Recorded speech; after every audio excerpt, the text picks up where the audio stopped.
So after all has left, what is left? We'll explore a little bit of that today. But first, how about just left as it is? I am left-handed. That has been a lovely thing. But there's been some challenges around it. Like they never had enough desk for us at school. In my class growing up, there were a lot of left-handers, but there's only like 2 left-handed desks, so you had to fight. Because I'm gonna show my age. I still had, you remember the school desk where you slide in and it had that little thing right there, and so it was great for the right-handed people. But if you couldn't get one for the left-handed folks, your hand was just hanging off the edge. It was not fun.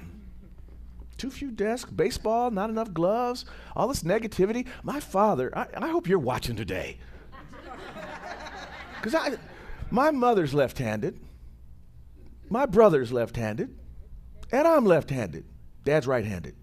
He would sit at the dinner table and say, "Pat, you crippled my sons." What was that? You're a psychologist. You should know better. So thinking about left, I did. Who was talking about Google? You were talking about Google. I Googled. I played with Google. I put in some good information. I said left. What's up with that? Left is very interesting. In French, left, gauche, but it also means awkward. That's not cool. In Spanish, izquierda, it also means crooked. Not cool. In Italian, sinistra. You got to do your hand when you do Italian. Sinistra. Sinister. That's the first thing you thought. I thought that too. Eerie. Eerie. Sinister. In Dutch, their left means weak and worthless. In Old English, it meant disease and paralysis. In Middle English, it didn't get any better. Crippled, defensive, and clumsy. No wonder when my mom was at Catholic church, she had to write, because the nuns would come by, because when you're right-handed, you turn your paper like this, right? And she would write with her hand like this here. So that, because she's left-handed, right? So she could, when the nun went away, she'd switch to this side and keep her hand there. And so now she writes uphill. It's like the weirdest thing. You ever seen they're writing vertically uphill because of those nuns? I wish I had a ruler so I could just, any nuns in here?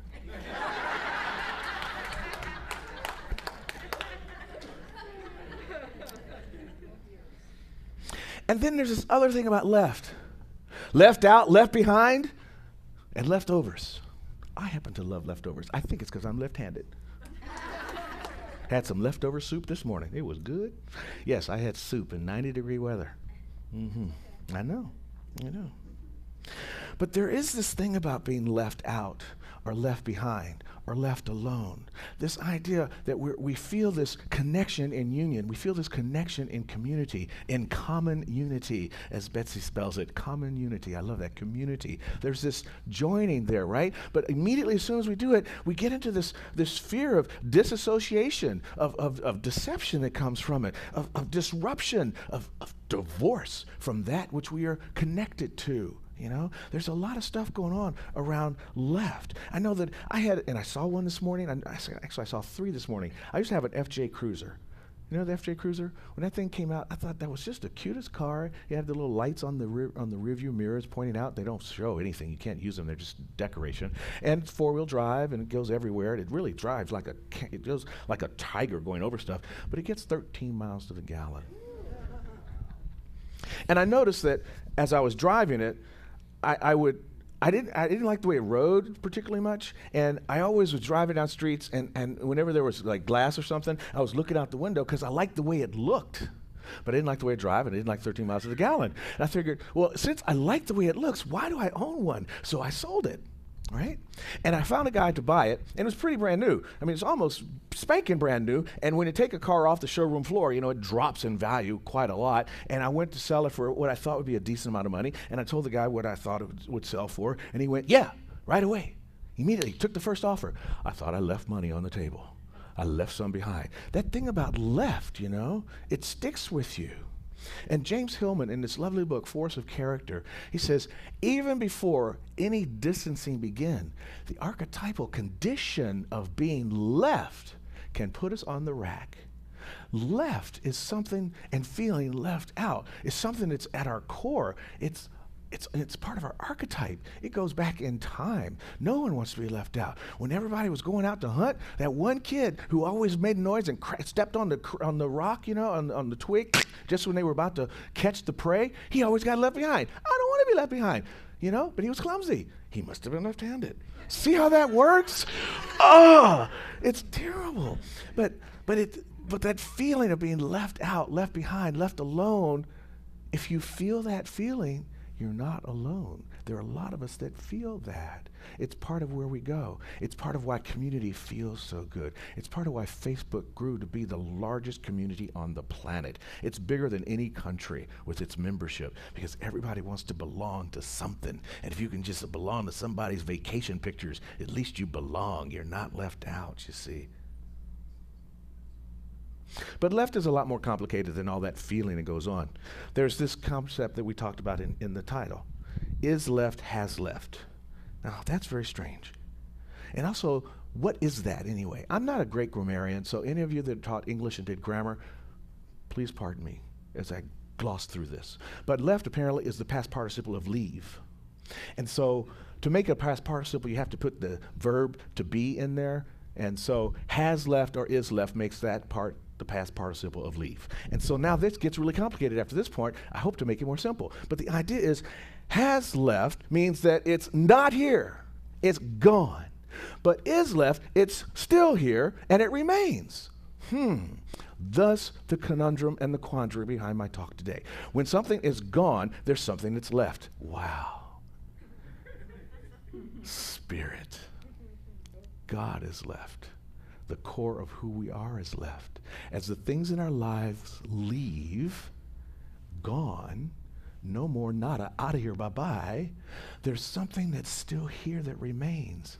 This peace, this opportunity, this community, this understanding, this urge for creation, this infinite power that operates through this principle called the law. And we get to use it in our teaching through a practice called treatment. How wonderful that is, that when everything is gone, there is still something left. Wow, it's not that complicated after all. I like for stuff to leave because I know that there's something remaining that grounds me to the good that's flowing through life. The good in life. Go back to Hillman again. He says, what is left of you after you have left is character. The layered image that has been shaping your potential and your limits. Wow. That quote just jumped out at me as I've been reading this book this month. I'm loving this book, and I'll be very frank with you. The book is about getting older, and I don't know who got older this year. And I don't know why turning 60 made me read a book about dying. But that's what he talks about. And he talks about what are we doing on the way to dying, or how are we aging? What's happening in our aging? And it's saying his whole direction in this book is it's not about waiting for something inevitable to happen. It's about celebrating the shift that moves us into more character as we get older in our lives. We become more grounded in who we are. What is leaving remains. And so as I was hitting that one there, after what is left after you have left, he's talking about death. But in the end, it's really our whole everyday experience of life. We're always leaving something, whether we're leaving home or leaving work or leaving the project because it's completed at this point. We're always leaving something. And so I wanted to unpack this a little bit, and I was thinking about the layered image. The layered image on the micro level is our personality. It's what he's talking about. It's our character. But on the macro level, this is why, that blew me away. I was thinking about this. On the macro level, the layered image is spirit. Spirit and its many layers, how it creates each and every one of us. See, we are the individualized creations of God. We are the layers of God expressed in earth itself, you see. We are that presence, and we are shaped by principle. We are shaped by the law. We're shaped by that infinite substance that is plastic, that is malleable, that's all that God is, that's waiting to have its potential realized in form.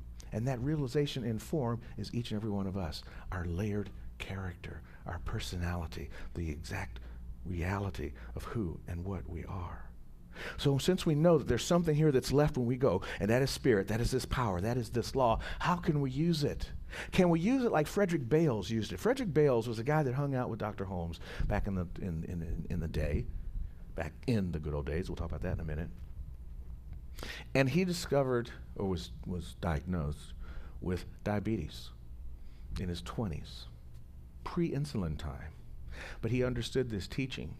He understood that while he may have had this diagnosis of diabetes, there was something within him that was already left. There was a power that was still there remaining within him, and he appealed to that power. He recognized that power and understood that one power and prayed his diabetes away through a complete understanding of the power of the mind. See, we don't do that. We don't experience those kind of miracles very often. And I know why. I know why I don't. I still have doubt. I still teach this every week, and I practice it every day. I'm a religious scientist, and I practice it because I'm waiting for the experiment to prove itself over and over again. And I've proved it a few times, and that gives me enough information to try and prove it some more. But there are situations that it still doesn't work. And when I drill down into it, I have some doubts. I haven't quite totally embodied the idea that God and I are one. I still fall into this area of separation. Maybe some of you do that too? I don't know. If you don't do that, come see me this week because I have a few things I'd like to have happen. And if you've got that sort of thing, I'd like for you to manifest some stuff for me. Okay? Right? I'm serious. Like, right away. Call me. I'm here. But see, what Bales did is he understood that there's this power in thought, and that power is the law. And he used that principle, and he never got the principle never gets tired. 5 does not get tired of being multiplied by anybody in the room. It just keeps on doing its thing. 5, 10, 15, 20. It doesn't matter. It keeps on going. That's the beauty of how principle works. That's the beauty of the power that is left within us no matter what happens, no matter what condition we're experiencing. That thing is still left over. And Dr. Holmes talks about this very clearly in one of his books. I think it's The Thing Called You, where he says, you have been left alone to discover your real nature. See, on the micro level, remember we got these two. We got the micro and the macro. On the micro level, on the personal, interpersonal level, we have been left alone. But never are we left totally alone because we're contained within this common unity called spirit. But you have been left alone to discover your real nature. That as an individual, you may consciously unite with the law of life and the presence of good. But it takes a conscious activity to do that. We must learn how to work with the what's left in life. We must have a dependence upon that principle, and we must learn to trust that principle. In the face of all else, in the face of what's flying at you, you still got to trust. When I was in Hawaii, one of my first trips to the Big Island with my cousin, he's trying to teach me how to surf, and I'm just falling off the board, and the waves are huge. And he gives me this really long board. It'll be easier on the long board. Are you kidding? This thing is so long. But it was actually easier because it was like a pontoon. Once I got up on it, it just floated there. But in the meantime, trying to get there, I was falling off. And he says, trust your body, trust the buoyancy of your body, trust the ocean to do what it's going to do, and just relax and it'll bring you to the surface. You're fighting it way too hard. We need to relax a little bit when we're doing our prayer work. We're fighting sometimes. I think I fight too hard to get the good to come into my life. I need to relax and let the ocean, the principle, the law do its thing. And every time I did that, when I listened to my cousin Paul, boop, I just popped right back up. And that's the way spirit works too. If we can just relax into it and just have the faith and the trust, we just pop right back up. Holmes says what we need to do is not have faith in God, but have the faith of God. Now, are you catching the difference there? Not the faith in God, the faith of God. I can look around here and I've seen people in this room use that faith of God. And I'm not going to look around, but I know there are people in here that have used the faith in God. I don't want to call. I'm not going to look that way because I don't want anybody to see me looking at you and calling you out. So, my next favorite thing after Google is dictionary.com. In. It's amazing. Big giant word.